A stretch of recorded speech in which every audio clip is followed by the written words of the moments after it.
जय हिंद बच्चों इस लेक्चर में हम लोग ऑर्गेनिक कंपाउंड के आईयूपीएसी नॉमेनक्लेचर के बारे में स्टडी करेंगे। IUPAC nomenclature of organic compound, इसको कई पार्ट में मैं आपको बना के दूंगा लेक्चर। तो ये हमारा जो लेक्चर है बच्चों, वो IUPAC naming of organic compound के बारे में है। आईयूपीएसी नेमिंग, तो जैसा कि हम लोग जानते हैं, एक ऑर्गेनिक कंपाउंड के आईयूपीएसी नाम को लिखने में कई रूल फॉलो होते हैं। ये एक महत्वपूर्ण पार्ट है जिसके बिना बच्चे ऑर्गेनिक केमिस्ट्री में, जब आप नाम ही नहीं जानते रहेंगे तो उसका कंपाउंड का कैरेक्टरिस्टिक कैसे पहचानेंगे, कंपाउंड को केमिकल रिएक्शंस में कैसे यूज करेंगे। सबसे पहले तो आपको कंपाउंड का पता होना चाहिए, जो कि उसके नाम से उसके बारे में उसको इन्फॉर्मेशन हम लोग को मिलती है। तो ऑर्गेनिक कंपाउंड का आईयूपीएसी नेम जो होता है बच्चों, बड़ा ही महत्वपूर्ण टॉपिक होता है। तो ऑर्गेनिक कंपाउंड का आईयूपीएसी नाम जो होता है वो प्रमुख रूप से 5 पार्ट में बंटता है। ऑर्गेनिक कंपाउंड का आईयूपीएसी नाम 5 प्रमुख पार्ट में बंट जाता है, या एक ऑर्गेनिक कंपाउंड के आईयूपीएसी नाम को हम 5 पार्ट में सीखते हैं। सबसे पहला, सबसे बेसिक, सबसे बीच में जो आता है वो होता है वर्ड रूट। ऑर्गेनिक कंपाउंड का सबसे प्रमुख हिस्सा होता है वर्ड रूट। उसके बाद वर्ड रूट में जो उसके आगे हम लोग जोड़ते हैं, आगे जुड़ने वाले वर्ड को हम लोग सफिक्स बुलाएंगे। उसमें एक सफिक्स होता है प्राइमरी सफिक्स, और उसके साथ उसके आगे जो जुड़ता है वो होता है सेकेंडरी सफिक्स। Secondary suffix. उसके बाद कुछ नहीं आता तो वर्ड रूट सबसे बीच में, उसके बाद प्राइमरी सफिक्स, उसके बाद सेकेंडरी सफिक्स। वर्ड रूट से पहले आता है बच्चों प्रीफिक्स। तो प्रीफिक्स जो वर्ड रूट के जस्ट पहले जुड़े उसको हम लोग बुलाते हैं प्राइमरी प्रीफिक्स। वर्ड रूट के जस्ट पहले हम लोग लिखते हैं प्राइमरी प्रीफिक्स को, और उसके भी पहले लिखते हैं जिस वर्ड को, वो कहलाता है सेकेंडरी प्रीफिक्स। तो एक ऑर्गेनिक कंपाउंड के नाम को 5 हिस्से में बांटा जाता है। उसमें सबसे प्रमुख है वर्ड रूट। वर्ड रूट के आगे जुड़ने वाला होता है प्राइमरी सफिक्स। प्राइमरी सफिक्स के आगे जिसको हम लोग जोड़ते हैं वो होता है सेकेंडरी सफिक्स। वर्ड रूट के पहले जो जुड़ता है वो होता है प्राइमरी प्रीफिक्स, और जो प्राइमरी प्रीफिक्स के पहले लिखा जाता है वो होता है सेकेंडरी प्रीफिक्स। इस प्रकार से ऑर्गेनिक कंपाउंड के नाम को 5 पार्ट में बांटा जाता है। अब ये सारे क्या क्या बताते हैं ऑर्गेनिक कंपाउंड के बारे में, इसको भी थोड़ा हम लोग यहाँ डिस्कस करेंगे। तो वर्ड रूट जो है ये बताता है number of carbon in principal chain of organic compound. Number of carbon in principal chain, हम लोग शॉर्ट में इसको आगे पीसी लिखेंगे। प्रिंसिपल चेन मतलब प्रमुख chain. Number of carbon in principal chain, that is PC, of organic compound. ये बताता है number of carbon in principal chain of organic compound. अभी इसके बारे में एक बार फिर से हम लोग इसमें लौटेंगे तो देखेंगे। तो वर्ड रूट क्या बता रहा है? Number of carbon in principal chain of organic compound. Primary suffix से हमको कंपाउंड के किस बात की जानकारी मिलती है? ये हमको जानकारी देता है कि कंपाउंड सैचुरेटेड है या अनसैचुरेटेड। कंपाउंड जो है सैचुरेटेड है तो भी प्राइमरी सफिक्स से जानकारी मिलेगी, और अनसैचुरेटेड है तो भी प्राइमरी सफिक्स से जानकारी मिलेगी। तो आप पता होना चाहिए आपको कि सैचुरेटेड और अनसैचुरेटेड क्या होता है। अगर कार्बन जो प्रिंसिपल चेन है उसमें केवल कार्बन सिंगल बॉन्ड कार्बन आया है तब तो वो सैचुरेटेड है, और प्रिंसिपल चेन में कहीं भी एक जगह आपको कार्बन डबल बॉन्ड कार्बन दिख जाए या कार्बन ट्रिपल बॉन्ड कार्बन दिख जाए तो वो आपका अनसैचुरेटेड हो जाता है। तो सैचुरेटेड में जो प्राइमरी सफिक्स लगता है वो लगता है इसके लिए ANE, एन।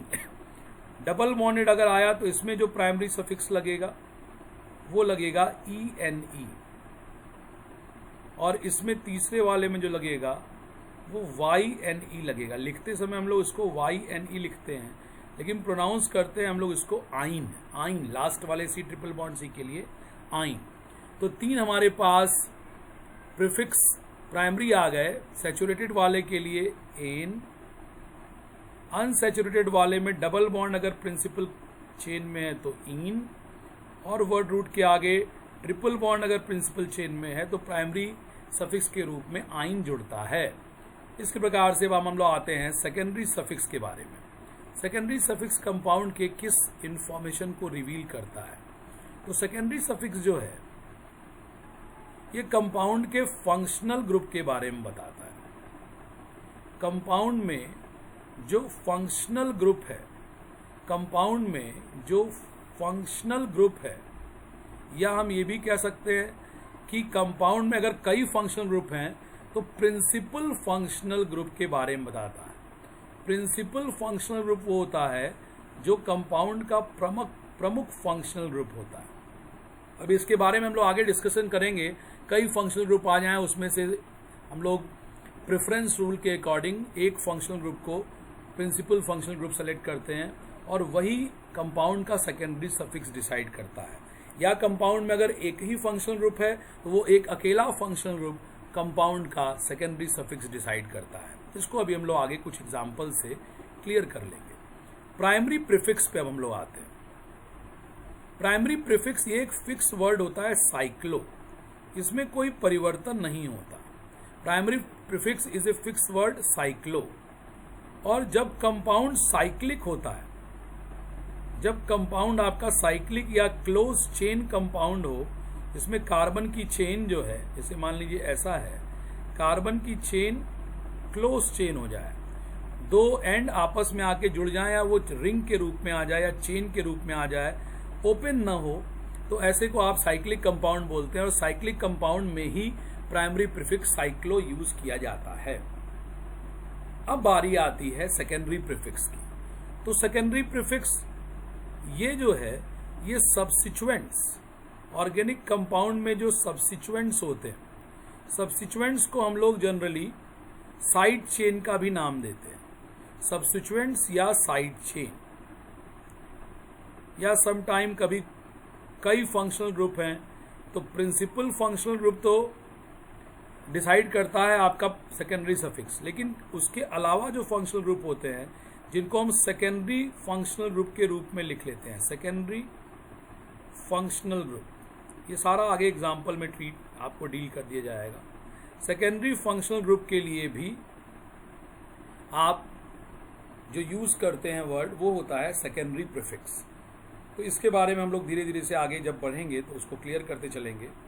अभी हम आपके आते हैं वर्ड रूट के बारे में थोड़ी जानकारी कर ली जाए। सबसे पहले हम लोग वर्ड रूट को लिखेंगे। Word root, word root, word root के बारे में हम लोग थोड़ा डिस्कशन करेंगे। अगर number of carbon in PC, number of carbon in principal chain, और उसके अकॉर्डिंग हम लोग वर्ड रूट देखेंगे। वर्ड रूट को हम शॉर्ट में WR लिख दे रहे हैं। अगर आप number of carbon principal chain में केवल एक है तो वर्ड रूट मैथ होता है। अगर 2 है तो वर्ड रूट एथ होता है। अगर 3 है प्रिंसिपल चेन में कार्बन तो वर्ड रूट प्रॉप होता है। अगर 4 है तो वर्ड रूट ब्यूट होता है। ब्यूट नहीं, ब्यूटा होता है। इसका जो ए होता है वो एक रूल के अकॉर्डिंग बार बार हटता है, इसलिए आपके शायद जानकारी में ब्यूट वर्ड रूट हो, लेकिन वर्ड रूट ब्यूट न होके वर्ड रूट ब्यूटा होता है। वर्ड रूट ब्यूट न होके वर्ड रूट ब्यूटा होता है। कितने कार्बन के लिए? 4 कार्बन के लिए word root is buta. Similarly 5 carbon के लिए word root is penta. 6 carbon के लिए word root is hexa. 7 carbon के लिए word root is hepta. 8 carbon के लिए word root is octa. 9 carbon के लिए word root is nona, NONA। 10 carbon के लिए word root is deca. Similarly 11 carbon के लिए क्या होता है बच्चों? 11 कार्बन के लिए वर्ड रूट होता है अनडेका। 12 कार्बन के लिए वर्ड रूट होता है डोडेका। डोडेका वर्ड रूट होता है 11 कार्बन के लिए डोडेका। 13 के लिए वर्ड रूट क्या होना चाहिए इस प्रकार से? ट्राइडेका।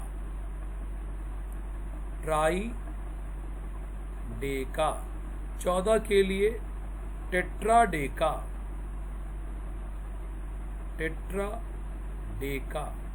15 के लिए पेंटाडेका। So on. 15, 16 हेक्साडेका। 17 हेप्टाडेका। 18 ऑक्टाडेका। 19 नोनाडेका। 20 पे थोड़ा बदलता है, स्पेलिंग होती है EICOS। इसको हम लोग आइकॉस बुलाते हैं। फिर 21 पे क्या होगा? सोचिए 21 पे क्या होना चाहिए? 21 पे होता है अनआइकॉस। 22, 23 इसी तरह से डो आइकॉस, ट्राई आइकॉस बढ़ता आता है। 30 पे आता है क्या बच्चों? 30 पे वर्ड रूट क्या होता है? ट्राइकॉन्ट।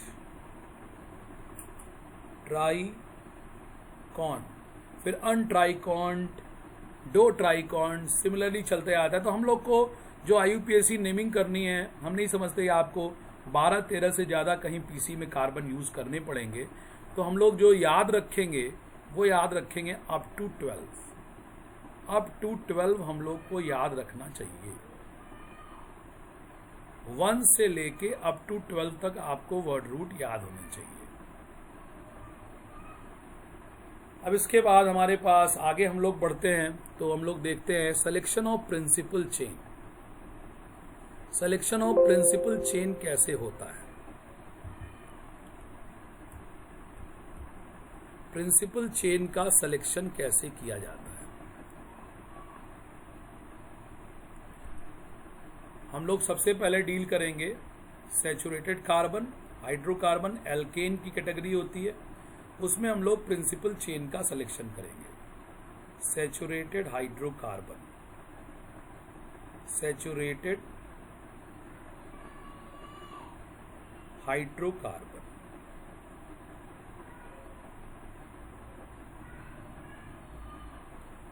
सबसे पहला इसमें जो है सैचुरेटेड हाइड्रोकार्बन में एल्केन होते हैं। तो एल्केन जैसा कि आप जानते हैं, जनरल फॉर्मूला एल्केन का क्या होता है? जरूर आप में से ज़्यादातर लोगों को इसका जनरल फॉर्मूला पता होगा। एल्केन का जनरल फॉर्मूला होता है CnH2n+2, जहाँ N जो होता है ये number of carbon in PC होता है। Number of carbon in PC, जिसके लिए हम लोग वर्ड रूट को यूज करेंगे। PC का मतलब क्या है बच्चों? Principal chain. PC मतलब प्रिंसिपल चेन। तो ये जनरल फॉर्मूला होता है। इसकी कैरेक्टरिस्टिक क्या होती है एल्केन की? Only C single bond C। पूरे कंपाउंड में only C single bond C present होता है। Only C single bond C पूरे कंपाउंड में प्रेजेंट होता है। और कार्बन को मेंटेन करने के लिए आता है कौन? हाइड्रोजन आता है। तो हम लोग अब आगे बढ़ते हैं तो हम लोग देखते हैं सबसे पहला कंपाउंड CnH2n+2 में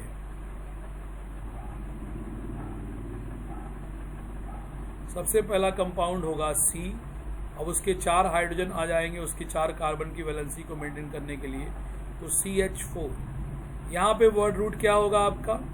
1 कार्बन के लिए वर्ड रूट है मेथ। इसमें कोई फंक्शनल ग्रुप लगा नहीं है, इसमें केवल कार्बन हाइड्रोजन है तो सैचुरेटेड मानते हुए, क्योंकि इसमें कार्बन डबल और ट्रिपल बॉन्डेड तो है ही नहीं, इस प्रकार का होता है मीथेन आपका, 4 हाइड्रोजन लिया हुआ कार्बन, तो इसमें एन लगा लेंगे हम लोग, इसको सैचुरेटेड माना जाता है। डबल बॉन्ड ट्रिपल बॉन्ड नहीं है कार्बन का, तो सैचुरेटेड। मेथ प्लस एन, इस कंपाउंड का नाम हो जाता है methane. Similarly C2H6, n is equal to 1 के लिए ये फॉर्मूला रखा, n इज इक्वल टू 2 के लिए रखा, तो यहाँ पे रखेंगे आप n की जगह 2, तो 2n, 2 इंटू 2 प्लस 2 C2H6 आपको मिल जाएगा। इसका अगर आप स्ट्रक्चर बनाएंगे तो C2H6 को आप कैसे लिखते हैं, CH3 बॉन्ड CH3। अब इसमें क्या है, एक सिरे से दूसरे सिरे का लॉन्गेस्ट चेन करके आप वर्ड रूट डिसाइड करते हैं एथ, उसके आगे आप जोड़ेंगे प्राइमरी सफिक्स एन और इसका IUPAC बन जाएगा ईथेन। सिमिलरली अगर आप देखते हैं C3H8, n बराबर 3 के लिए फॉर्मूला होता है C3H8, 3 कार्बन एक दूसरे से जुड़े हुए हैं, यहाँ पे आप 3 हाइड्रोजन दे दीजिए, यहाँ पे आप 2 हाइड्रोजन दे दीजिए और यहाँ पे आप फिर से 3 हाइड्रोजन दे दीजिए, तो यहाँ वर्ड रूट आ जाएगा प्रोप, उसके आगे जुड़ा एन और यहाँ पे नाम हो गया आपको प्रोपेन। इसी तरह से अगर आप C4H10 आइए, ये कब मिलेगा, जब n की वैल्यू आ जाएगी 4, तो C4H10 में एक सिंपल जो बनता है, सबसे सिंपल वो इस तरह से आता है, 4 कार्बन की principal chain, straight chain CH3, इसको 2 हाइड्रोजन देंगे कार्बन की 4 वैलेंसी मेंटेन करने के लिए, इसको 2 हाइड्रोजन और इसको 3 हाइड्रोजन, तो यहाँ वर्ड रूट क्या हुआ बच्चों, ब्यूटा। देखिए वर्ड रूट ब्यूटा मैंने लिखवाया, ब्यूट नहीं लिखवाया है, ब्यूटा और एन।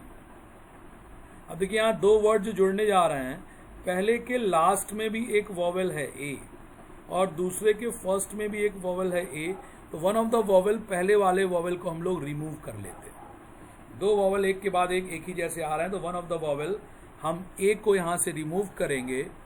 ये एक तरह से कहिए लिटरेचर का रूल है, 2 जुड़े वर्ड, एक का लास्ट वर्ड एक वॉवेल, एक लेटर, लास्ट पहले वर्ड का लास्ट लेटर एक वॉवेल, दूसरे वर्ड का फर्स्ट लेटर एक वॉवेल, तो पहले वाले को रिमूव कर देते हैं हम, और देखिए यहाँ नाम क्या बन जाएगा, ब्यूटेन। तो वर्ड रूट ध्यान में रखेंगे हम लोग, ब्यूटा होता है, ए को एक रूल के अकॉर्डिंग रिमूव किया जाता है। उसके बाद ब्यूटेन जो है एक प्रकार का और बनता है, इसमें आप अगर देखें तो 4 कार्बन ही रहेंगे, ये इस तरह का हो जाता है। तो एक ब्यूटेन जो पहला वाला था, ये जिसमें कहीं कोई साइड चेन नहीं है, ये एक सिरे से शुरू होकर दूसरे सिरे पे खत्म हो गया, कोई ब्रांचिंग नहीं है, और ये दूसरा वाला जो ब्यूटेन है, ये ब्रांच ब्यूटेन कहलाता है, ये ब्रांच ब्यूटेन कहलाता है। अब इसमें ब्रांच ब्यूटेन में, इसमें एक सिरे से दूसरे सिरा लॉन्गेस्ट कंटिन्यूअस चेन कहते हुए 3 की प्रिंसिपल चेन में आती है और ये साइड चेन में आता है, तो इसका नाम पड़ता है बच्चों 2-मेथाइल ब्यूटेन। तो ये 2-मेथाइल ब्यूटेन, इसका नाम जो है, इसको हम लोग थोड़ा सा अभी डिस्कस कर रहे हैं। इसके पहले हम स्ट्रेट चेन और ब्रांच चेन एल्केन आपको समझाएं। देखिए क्या है, हमारे पास अगर कंपाउंड मिलते हैं, अगर हमारे पास एल्केन के कंपाउंड मिलते हैं, तो हमारे पास कार्बन की एक चेन मिलती है।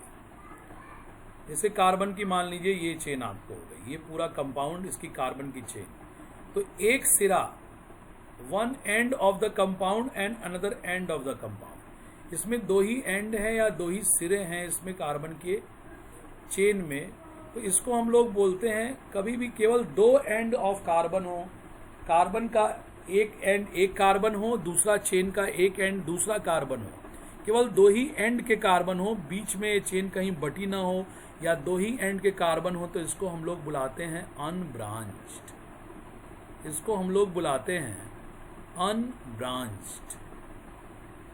और अगर मान लीजिए ऐसे किसी ने इसको बना दिया, इसको किसी ने ऐसे बना दिया। अब आपसे कोई पूछे कि भाई इसमें बताओ इसमें कितने एंड के कार्बन है, तो आप एक सिरे से शुरू किए, यहां से आपने शुरू किया और आप यहां से यहां तक आए, क्या कार्बन की चेन खत्म हो गई? नहीं, ये एंड नहीं हुआ। यहां आए, क्या कार्बन की चेन खत्म हो गई? नहीं। यहां आए, फिर आगे बढ़े, क्या कार्बन की चेन खत्म हो गई? नहीं। यहां आए, फिर आगे बढ़े, क्या कार्बन की चेन खत्म हो गई? नहीं। फिर आगे बढ़े, कार्बन की चेन यहां आगे खत्म हो गई। तो इसमें भी कितने एंड के कार्बन है? एक यहां से शुरू हो रहा है और यहां खत्म हो रहा है, या यहां से शुरू होके यहां खत्म हो रहा है। इसमें 2 ही एंड के कार्बन है। This is also unbranched. ये एक कार्बन की कंटिन्यूअस चेन है, इसमें कोई ब्रांचिंग नहीं है। इसी तरह से हम आपके सामने एक बनाए, और जब ब्रांच, इसी तरह से एक और पहले बनाता हूं मैं आपके सामने। इसमें देखिए आप तीसरा केस,